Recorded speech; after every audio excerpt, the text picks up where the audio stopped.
It's certainly strange times at the moment, with many of us missing a lifestyle only a few weeks ago we took for granted.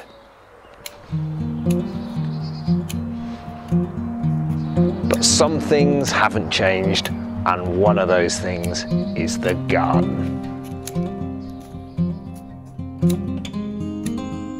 As the plants come into flower, there's no lockdown for the bees, and the birds are busy building their nests. And I'm engaging all the senses, waking up the inner artist and pruning this juniper bush.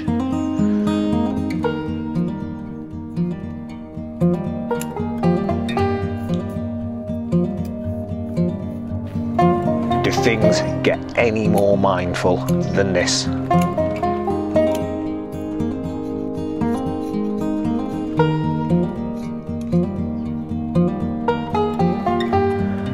For a few minutes there, I was completely lost in the act of gardening.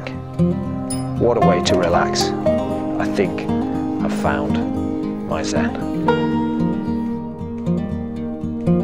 Well, that's all from the Enduring Gardener today. I hope you can find some peace of mind and respite in the garden. We'll see you next week.